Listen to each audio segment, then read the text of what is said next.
বন্ধুরা, সকালের কচুরি এবং জলখাবার দিয়ে আমাদের লঞ্চ ছেড়ে দিয়েছিল। লঞ্চ ছাড়ার সাথে সাথেই দিয়েছিল এনার্জি ড্রিঙ্ক, জাস্ট ওয়াও লেভেলের খেতে হয়।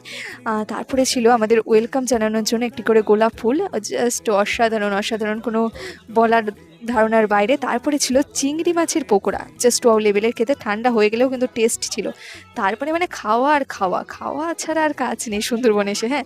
তো তারপরে ছিল চা, তারপরে কিছুক্ষণ লঞ্চে কাটানোর পর দিয়ে দিয়েছিল দুপুরের মেনু। প্রথমেই ছিল লেবু, তারপরে ছিল সাদা ভাত, জাস্ট ওয়াও লেভেলের ব্যবহার আর কি। নিউ বুবাই ট্রাভেলসে এসেছিলাম আমরা। তো তারপরে ছিল মুসুরির ডাল, দেখো মা কেমন করে খাচ্ছে, এই যে দেখাচ্ছে মা।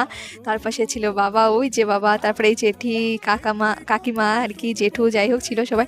তারপরে ছিল বেগুন ভাজা, বেগুন ভাজাটা মানে পাকা বেগুন ভাজা ছিল, যাই হোক তারপরে ম্যানেজ হয়ে গেছিলো। তারপরে কুমড়ো পুঁই শাক, এটাও জাস্ট টেস্ট হয়েছিল মাছের মুড়ো দিয়ে, মানে ইলিশ মাছ আর কি। তারপরে দেখো এই যে ইলিশ মাছ, আহা, গালে লেগে থাকার মতো একেবারে স্বাদ। এই যে মা খাচ্ছে, মার পাতে পিসটা বড় পড়েছিল, আমার পাতে পিসটা ছোট পড়েছিল, যাই হোক। তারপরে ছিল দুটো করে পাবদা মাছ, হ্যাঁ, কিছু বলার নেই, পাবদা মাছটা ছোট ছিল বলে টেস্ট ছিল না। তারপরে চাটনি, পাঁপড়, ওকে টাটা।